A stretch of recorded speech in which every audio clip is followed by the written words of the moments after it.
말씀 보도록 하겠습니다. 오늘 살펴볼 말씀은 야고보서 1장 1절에서 11절 말씀입니다. 오늘 살펴볼 말씀은 야고보서 1장 1절에서 11절 말씀입니다. 제가 가지고 있는 성경으로는 신약 성경 370페이지에 있습니다. 야고보서 1장 1절에서 11절 말씀입니다. 한 절씩 교독하도록 하겠습니다. 하나님과 주 예수 그리스도의 종 야고보는 흩어져 있는 12지파에게 문안하노라.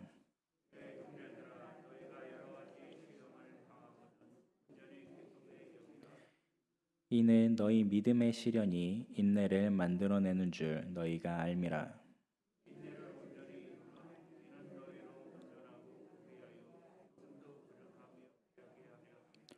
너희 중에 누구든지 지혜가 부족하거든 모든 사람에게 후히 주시고 꾸짖지 아니하시는 하나님께 구하라. 그리하면 주시리라.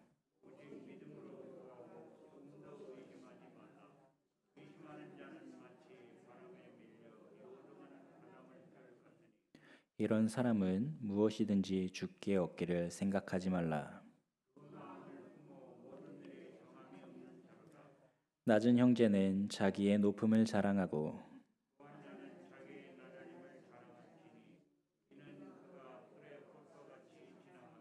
마지막 절은 합독하겠습니다.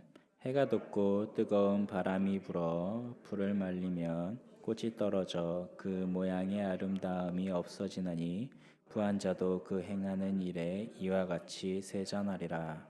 아멘. 기도하겠습니다. 하나님 감사합니다. 이 시간 주의 말씀을 듣고자 합니다. 주님 말씀을 통하여서 우리를 위로하시고 우리를 치료하시고 우리를 다시 세워 주시옵소서. 말씀 앞에 건강하게 서며 주님을 발견하는 은혜가 있기를 소망합니다. 이 시간 우리에게 주님의 넘치는 은혜를 베풀어 주시옵소서. 예수님 이름으로 기도드립니다. 아멘. 네, 오늘 말씀 가운데 저희가 읽었던 이 성경 본문 말씀 가운데 먼저 은혜를 받기 위해서는 본문 말씀이 가지고 있는 분위기가 어떤 분위기인지를 먼저 조금 파악할 필요가 있습니다. 이 분위기를 파악하기 위해서 한 가지 예를 한번 들어볼게요.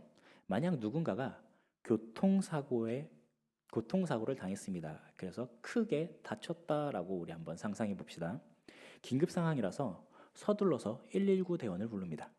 그리고 소방대원들은 금방 도착했고 이 다친 사람을 긴급하게 병원으로 이송을 합니다. 근데 이때 한번 119 구급대원의 모습을 생각해 보면은 이들이 환자를 병원으로 이송하는 동안 반드시 행동하는 모습이 있습니다. 바로 병원에서 이 환자를 제대로 치료할 수 있도록 환자의 상태를 확인하고 더 이상 그 상태가 나빠지지 않도록 응급처치라는 것을 합니다. 이 응급처치라는 건 참 중요한 것 같아요. 이 응급처치만 잘해도 그 사람이 생존할 확률, 목숨을 보존할 수 있는 확률이 더 높아지기 때문입니다. 그런 의미에서 오늘 우리가 읽었던 이 성경 말씀, 오늘 본문은 신앙의 상처를 입은 자들에게 그러한 신앙의 상처를 입고서 시험에 들고 마음이 힘들어하는 자들에게 응급처치를 내리는 하나님의 말씀이라고 볼 수 있습니다. 이 초대교회를 생각해 보면은 예수님께서 승천하신 이후에 각 지역에 교회들이 세워지고 있었습니다. 오순절 성령 강림 이후에 복음을 전해들은 사람들은 각자 자기의 삶의 터전에서 복음을 증거했고 교회를 세웠습니다. 사도들 또한 각 지역을 순회하면서 복음을 전하고 예수님께서 구원자이심을 증거하고 있습니다. 이때 정말 많은 사람들이 복음을 영접했고 신앙생활을 하게 되었습니다. 복음을 영접한 이 사람들은 분명 처음에는 복음에 감격하고 기뻐하며 즐거워했을 것입니다. 그런데 교회에서 여러 사람들, 정말 다양한 사람들이 함께 모여서 신앙 공동체라는 것을 형성하고 신앙생활을 하다 보니까 교회 안에 별의별 문제들이 자꾸만 발생하게 되었습니다. 그리고 이 문제들로 인해서 어떤 성도들은 상처를 받고 시험에 들기도 하였습니다. 교회들마다 신음소리가 들리고 있습니다. 그래서 오늘 본문에서 야고보는 이렇게 말합니다. 본문 1절과 2절에 하나님 주 예수 그리스도의 종 야고보는 흩어져 있는 12지파에게 문안하노라. 내 형제들아 너희가 여러 가지 시험을 당하거든 온전히 기쁘게 여기라. 지금 이것을 보면은 교회마다 상처받고 괴로워하고 있는 이 아파하고 있는 성도들이 발생하고 있는데 이 문제를 조심스럽게 한번 다뤄보려고 편지를 쓰고 있습니다. 본문 1절과 2절을 보면은 교회의 성도들이 여러 가지 시험을 당하여서 마음에 상처를 받고 아파하고 있다는 것을 우리에게 알려줍니다. 어떤 시험을 당하고 있기에 사람들은, 성도들은 상처를 받고 아파하고 있을까요? 오늘 본문은 이렇게 표현합니다. 여러 가지 시험. 말 그대로 정말 다양한 여러 가지의 시험을 말하고 있습니다. 교회 중직자들에게 상처를 받아서 시험에 들었을 수 있고 또는 목회자에게 상처를 받아서 시험에 들었을 수도 있습니다. 또는 교회의 분위기나 상황, 환경에 따라서 다양한 요소들에 의해서 상처를 받고 시험에 들었을 수도 있습니다. 그 중에 야고보서 안에서 등장하는 이 시험의 내용들을 한번 살펴보면은 성도들 간의 신분의 차이가 있었습니다. 어떤 사람은 귀족이었고 어떤 사람은 노예였습니다. 어떤 사람은 나라에서 고위 관직에 있고 어떤 사람은 노예라고 하는 신분을 가지고 있는 이 사람들이 함께 한 교회를 다니고 있었습니다. 이 신분의 차이는 세상에서의 신분의 차이가 곧 교회 안에서도 신분의 차이로 드러나게 되었습니다. 그래서 교회 안에서 신분의 차이로 인해서 차별 대우라는 것이 이어지게 되었습니다. 생기게 생겼습니다. 세상에서도 노예라고 하는 신분을 가지고 있던 사람이 교회에 왔더니 교회에서도 여전히 노예가 되어서 차별을 받고 있는 이 문제들로 인해 시험에 들게 되었던 것입니다. 오늘날에도 교회 안에는 성도들을 뒤흔드는 여러 가지 시험이 존재합니다. 단적으로 이 야고보서에서 언급했던 이 차별의 문제는 오늘날에도 여전히 존재합니다. 예를 들면은 이 나이를 좀 먹었다고 소외당하는 일들이 좀 있을 것 같습니다. 젊은이인 저의 입장에서는 좀 소외시키려고 했던 건 아니지만 본의 아니게 저도 모르게 어르신들을 소외를 시켰던 일들도 있을 것입니다. 예를 들면은 뭐 주일 오후 예배 찬양곡을 선정할 때 젊은이들이 부르는 곡을 선곡해서 찬양하는 일에 있어서 어른들을 좀 소외시키는 그런 일들이 있을 수도 있습니다. 뭐 저는 제 나름대로 모두가 부를 수 있는 곡을 좀 선곡하려고 노력하고 있지만 때로는 어르신들을 소외시킬 때도 있고 또 때로는 청년들을 소외시킬 때도 있습니다. 여기서 중요한 것은 이런 일들로 상처를 받고 힘들어하는 영혼들이 분명히 교회 안에 있다라는 것입니다. 소외당하고 차별받고 이러한 문제로 교회 안에 상처받은 영혼들이 있습니다.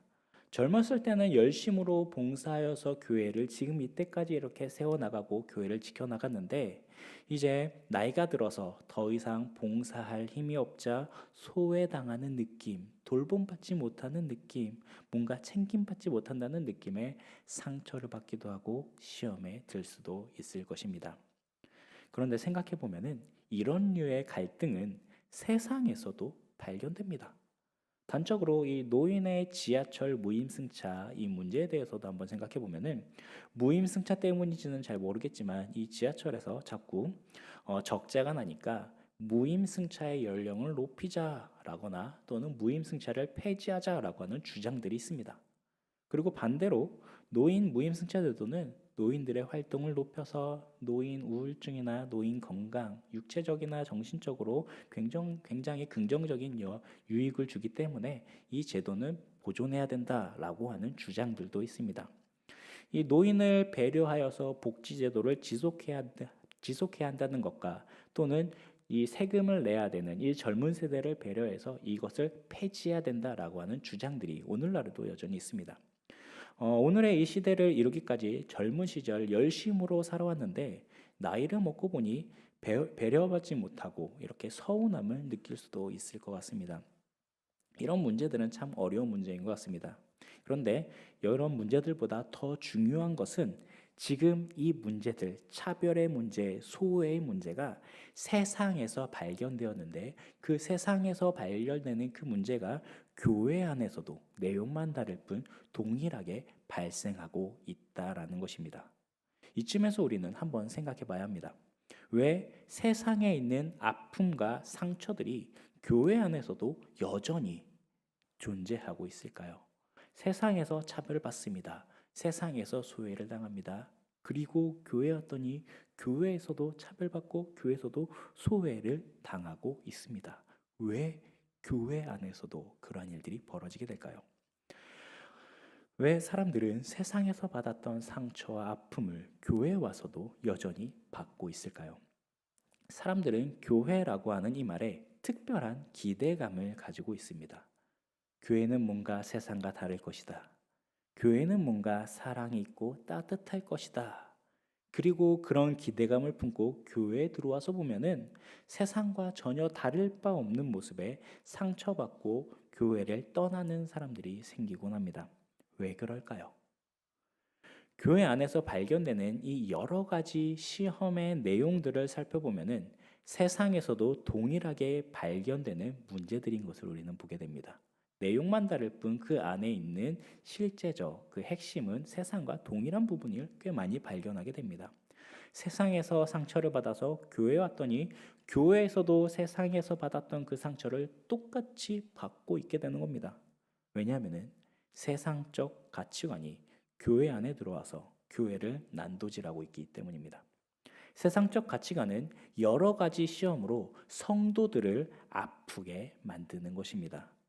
마치 제가 초두에 이제 잠시 말했던 예화로 들었던 교통사고로 인해서 크게 다친 환자처럼 교회 안에 여러 가지 상처들로 크게 아파하는 성도들이 발생하고 있습니다. 혹시 우리들 가운데 지금 이 시간 영적으로 응급 환자가 있습니까? 그렇다면은 오늘 본문 말씀을 통해서 응급 조치를 받으시기를 소망합니다. 오늘 본문은 영적인 응급 환자를 향해서 이렇게 말합니다. 본문 3절과 4절을 한번 읽어볼까요? 본문 3절과 4절 함께 읽어보겠습니다. 시작. 이는 너희 믿음의 시련이 인내를 만들어내는 줄 너희가 알미라. 인내를 온전히 이루라. 이는 너희로 완전하고 구비하여 조금도 부족함이 없게 하려 함이라. 이 본문의 첫 번째 응급 조치는 인내하라입니다. 오늘 본문은 여러 가지 시험으로 마음이 아프고 힘들어하는 영혼에게 이렇게 말합니다. 참아, 인내해, 그것이 기쁜 일이야. 어떻게 보면 이 말씀 받아들이기 좀 힘든 말씀인 것도 같아요. 시험에 들었다는 건 마음이 괴롭다는 건데 내 마음이 아프다는 것을 의미하는데 그런 나에게 참으라라고 말합니다. 그게 기쁜 일이다라고 말합니다. 나는 아픈데 그게 기쁜 거야 라고 말하고 있습니다. 시험에 들어서 너무 괴로워하는 사람이 이 본문의 말씀을 보면은 어쩌면 그냥 이 성경에서 이 말씀 구절을 지워버리고 싶을 만큼 화가 나는 말씀인 것도 같습니다. 그런데 오늘 본문은 단순히 참아, 인내해 라고 말하지 않습니다. 본문 2절의 말씀을 보면은 우리가 어떤 종류의 시험을 당하든지 그 시험 안에는 전부 기쁨의 내용이 있다라고 말합니다. 이 말씀의 깊은 은혜를 한번 묵상해 보겠습니다. 본문 3절을 한번 같이 읽어볼까요? 3절 한번 다시 한번 읽어보겠습니다. 시작. 이는 너희 믿음의 시련이 인내를 만들어내는 줄 너희가 알미라. 지금 야고보가 시험에 든 영혼에게 응급조치를 취하고 있습니다. 이것은 마치 이렇게 말하는 거예요. 교회에서 받은 상처들로 힘들고 아프니 인내하렴. 시험에 들었다는 것은 믿음이 살아있다는 증거야. 그러니 살아있는 믿음을 보고 기뻐하자. 이런 말입니다. 생각해 보면은 우리 인간은 평소 평안할 때는 내 안에 믿음이 있는지 없는지 잘 못 느낄 때가 있습니다. 뭔가 믿음이 있는 것도 같고 믿음이라는 감각이 무엇인지 잘 몰라서 믿음이 없이 그냥 교회를 다니는 것도 같고 이렇게 내 안에 믿음이 있는지 없는지 잘 모를 때가 있습니다. 하지만 우리 안에 믿음이 있음을 확실히 알 수 있는 때가 있는데 바로 시험에 당했을 때입니다. 내가 시험에 당했을 때 내 안에 믿음이 살아 역사하고 있는지 아니면 그동안 내가 가지고 있다고 생각했던 그 믿음이 말뿐인 거짓된 믿음이었는지 이 시험 당했을 때 우리는 확인하게 됩니다. 이 수요 예배에 나올 만큼 신실하신 성도님들이라면은 이미 아마 다들 시험이라는 것을 다 경험해 보셨을 것입니다. 처음 시험에 들었을 땐 너무나도 힘들고 괴롭습니다. 그래서 어떨 때는 하나님을 원망할 때도 있습니다. 사람을 향해서 원망할 때도 있습니다. 하지만 이때 우리는 우리 안에서 역사하는 살아있는 믿음을 발견하게 되는데 아프고 힘들어서 내 입에서는 원망의 말이 나오기도 하지만 그럼에도 불구하고 끝까지 하나님을 붙들고 의지하는 우리의 모습을 발견하게 됩니다. 오늘 본문은 단순히 여러 가지 시험을 당했을 때 그 시험이 나를 성장시키는 연단이니까 기뻐하라 이것을 의미하지 않습니다. 좀 더 깊이 있게 그 시험 안엔 그 시험이 내 안에 살아있는 믿음을 확인하게 되며 확인시켜주며 믿음이 있는 나에게 구원이 확실하다는 것을 다시 한번 확인하게 되기 때문에 시험을 기뻐하라라고 말하고 있는 것입니다. 여러 가지 시험으로 아프고 힘들지만 괴롭지만 그 속에서 구원에 대한 확신을 발견하게 되는 것입니다. 이어서 시험에 들었을 때 또 발견하게 되는 나의 모습이 하나 더 있는데 하나님께서 지금 겪는 이 고통, 내가 겪고 있는 괴로움, 이 고통을 나에게 건져주시기를, 이 고통에서 나를 건져주시기를 소망하면서 하나님을 붙들고 있는 나의 모습을 발견하게 됩니다. 이것을 본문 3절은 이렇게 말합니다. 믿음의 시련이 인내를 만들어내는 줄 너희가 알미라. 시련이 구원을 소망하며 인내하게 만든다라고 합니다. 다시 말하면은 지금 괴로움으로부터 하나님의 구원을 소망하면서 인내하고 있습니다.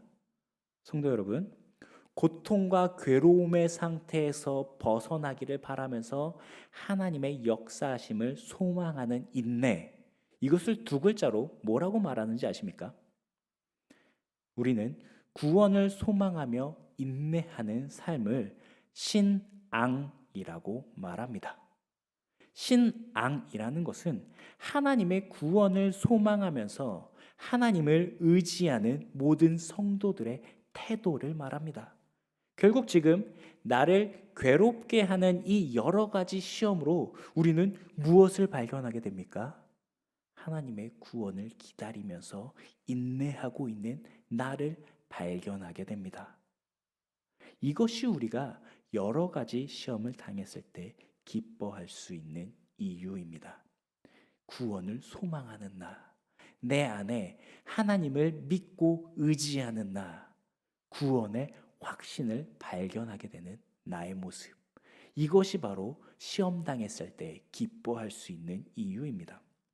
비록 우리가 누군가에게 또는 어떤 상황에 의해서 상처를 받고 아파하고 있지만 그 시험이 내 신앙적 상태를 각성시키며 온전한 신앙을 향하도록 만드는 것을 우리는 발견하게 되는 것입니다. 두 번째 응급조치로 이 인내라는 것의 태도에 대해서 한번 살펴보겠습니다. 우리는 여러 가지 시험을 당하더라도 그 안에서 구원의 확신을 발견하기 때문에 인내라는 것을 할 수 있습니다. 참고 견뎌낼 수 있습니다. 그렇다면 이 인내라는 것, 참고 견디는 것, 어떻게 인내를 해야 할까요? 본문 5절을 제가 읽어드리겠습니다. 너희 중에 누구든지 지혜가 부족하거든 모든 사람에게 후히 주시고 꾸짖지 아니하시는 하나님께 구하라. 그리하면 주시리라. 본문 5절은 지혜가 부족하면 구하라라고 말합니다. 지금까지 말씀의 내용을 쭉 한번 생각해 보면은 시험 당하거든 기뻐하라. 왜냐하면은 그 안에 인내하고 있는 나의 모습을 발견하기 때문이다 라고 말하는데, 굉장히 뜬금없이 본문 5절을 보니까 갑자기 지혜를 말하고 있습니다. 왜 갑자기 지혜라는 것을 말했을까요? 본문 4절을 보면은 이렇게 말합니다. 조금도 부족함이 없게 하려 함이라. 그리고 본문 5절은 지혜가 부족하거든 모든 사람에게 후히 주시고 꾸짖지 아니하신 하나님께 구하라 라고 말합니다. 인내를 온전히 이루기 위해서 조금도 부족함이 없도록 지혜를 구하라 라는 말입니다. 자, 본문 5절은 하나님의 구원을 바라고 소망하면서 인내할 때에 하나님의 지혜를 구하여서 온전히 인내하라 라는 것을 의미합니다. 우리가 어떤 유형의 시험을 당하든지 그 시험을 극복하기 위해서는 반드시 하나님께서 주시는 지혜가 필요합니다. 어떤 지혜가 필요할까요? 주어진 상황 가운데 하나님의 뜻, 하나님의 마음, 그리고 그 상황 가운데 내가 취해야 될 신앙적 태도에 대한 지혜가 필요합니다. 우리는 시험에 든 사람을 신방하면은 이렇게 말하면서 마지막 마무리를 합니다. 기도합시다. 우리 함께 기도합시다. 시험에 든 사람을 만났을 때, 신방할 때 많은 고충들을 듣고 마지막에 우리는 항상 그 결론으로 함께 기도합시다. 하나님을 의지합시다. 라고 말을 합니다. 왜 시험에 든 사람을 향해서 기도하자라고 말씀하십니까? 바로 하나님의 지혜가 필요하기 때문입니다. 그래서 시험에 들었을 때 우리는 기도하는 것입니다. 그렇기 때문에 시험에 든 자에게 기도는 필수입니다. 여러 가지 시험으로 인해서 살아 역사하는 그 믿음을 발견했다면 시험에 든 자는 기도의 자리로 나아가야 합니다. 그곳에서 하나님이 주시는 지혜를 구해야 합니다. 오늘 본문 5절은 우리가 기도할 때 하나님은 후히 주시고 꾸짖지 아니하신다라고 말합니다. 믿음이 있는 성도에게 이 말씀은 너무나도 당연한 것 같아요. 상식적인 이야기인 것 같습니다. 하나님께 기도해, 하나님이 주실 거야. 너무나도 당연한 말입니다. 그런데 야고보는 굳이 이 당연한 말을 또 이야기하고 있습니다. 왜 이럴까요? 왜 시험에 든 사람을 향해서 하나님은 기도할 때 후히 주셔, 꾸짖지 않으셔 라고 말하고 있을까요?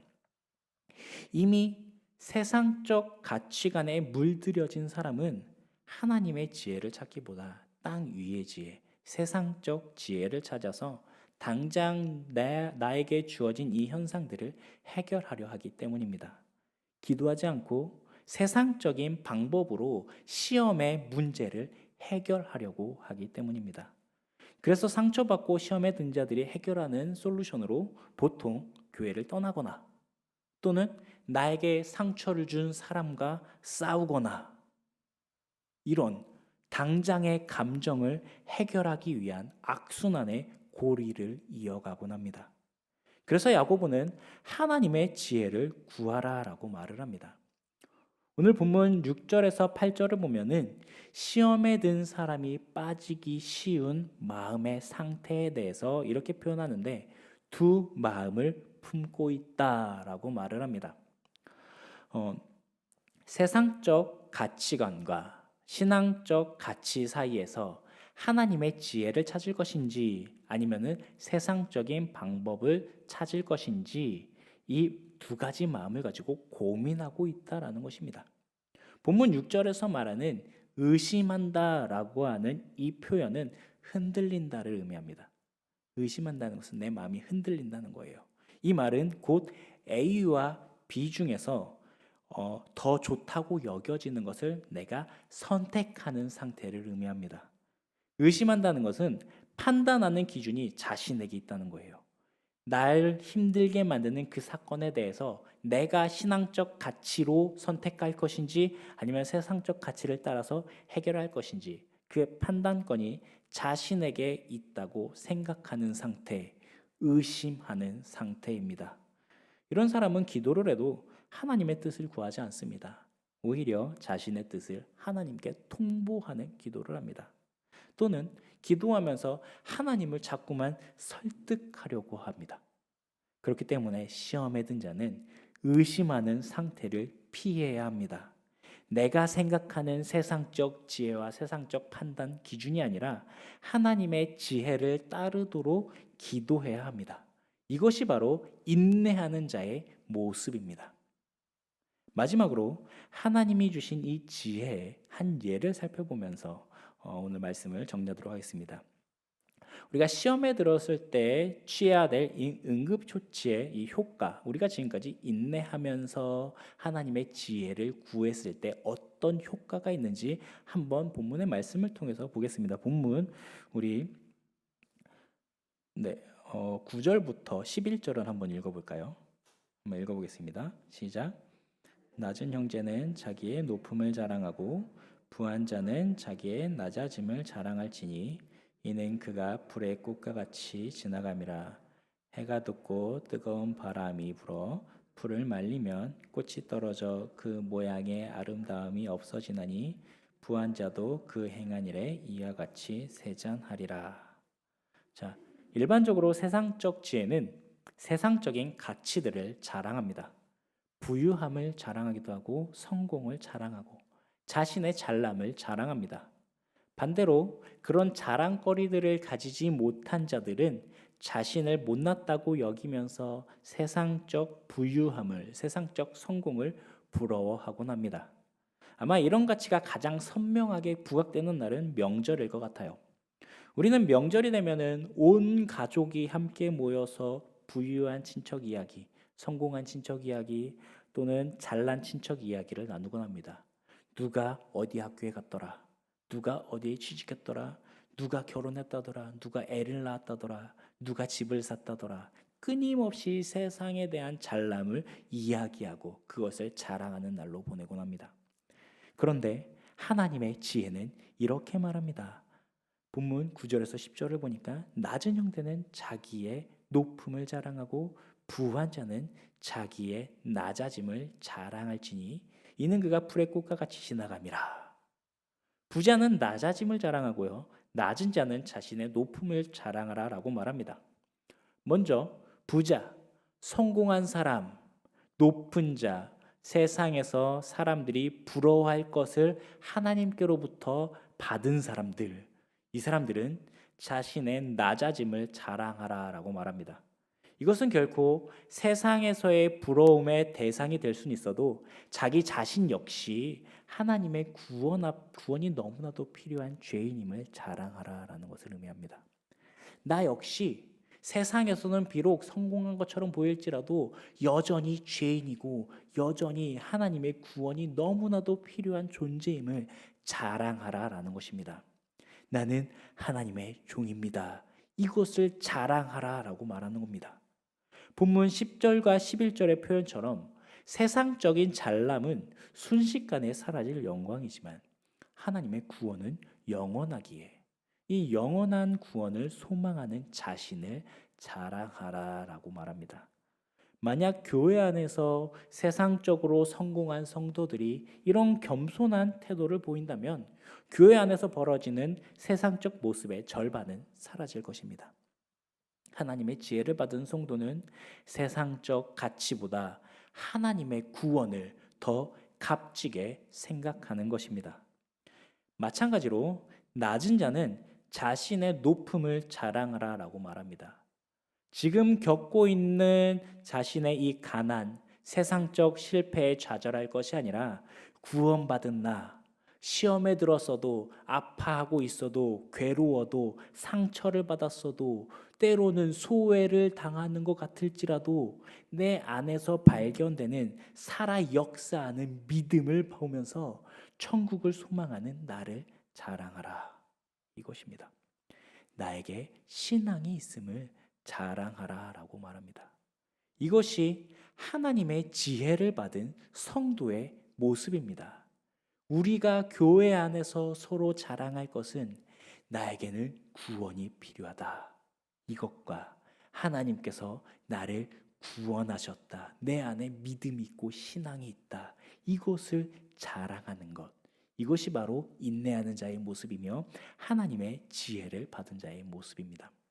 성도 여러분, 말씀을 정리하겠습니다.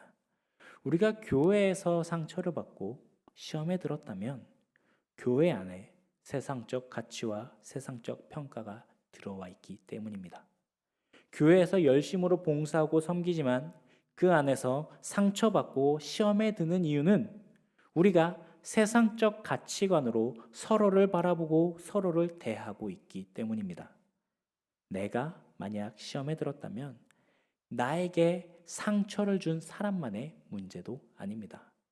저 사람이 나를 세상적 가치관으로 판단하기 때문에 내가 상처받았어.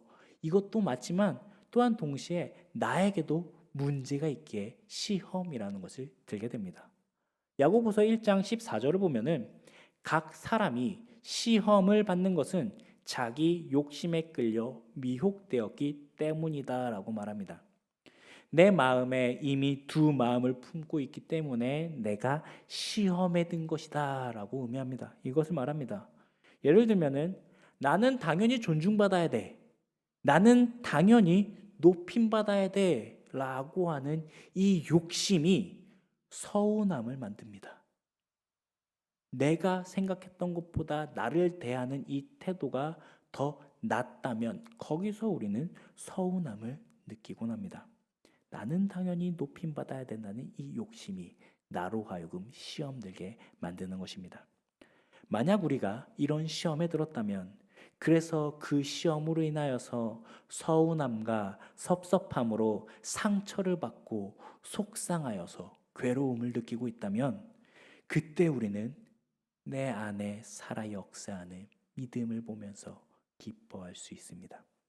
왜냐하면 시험에 들었어도 내 안에 역사하는 믿음이 끝까지 하나님을 붙들고 의지하도록 나를 만들고 있기 때문입니다. 그리고 우리는 이 시험을 극복하기 위해서 하나님의 지혜를 구해야 합니다. 하나님의 지혜를 구하여서 내 안에 나를 뒤흔들고 있는 이 세상적 가치를 하나님의 지혜로 바꾸어야 합니다. 하나님의 지혜는 우리 마음과 생각을 완전히 뒤바꾸는 지혜입니다. 세상적 대우와 세상적 높임보다 세상적인 자랑거리보다 하나님을 더 자랑하게 만드는 지혜입니다.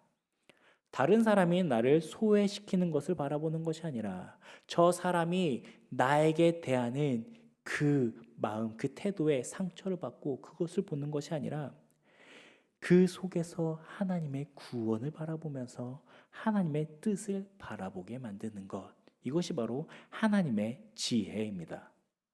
이것이 바로 우리가 시험에 들었을 때 시험을 극복하는 비결입니다. 하나님의 지혜로 나를 미혹하는 욕심을 직시하고 하나님의 지혜로 나를 시험 들게 하였던 상황과 환경을 다시 한번 돌아보는 것입니다. 그랬을 때 우리는 모든 갈등의 문제들을 해결할 수 있습니다.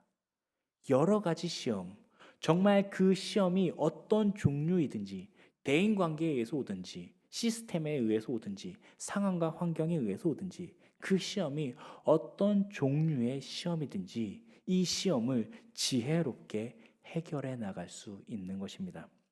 하나님의 지혜로 이 시험을 극복하는 우리 성도님들이 되시기를 소망합니다.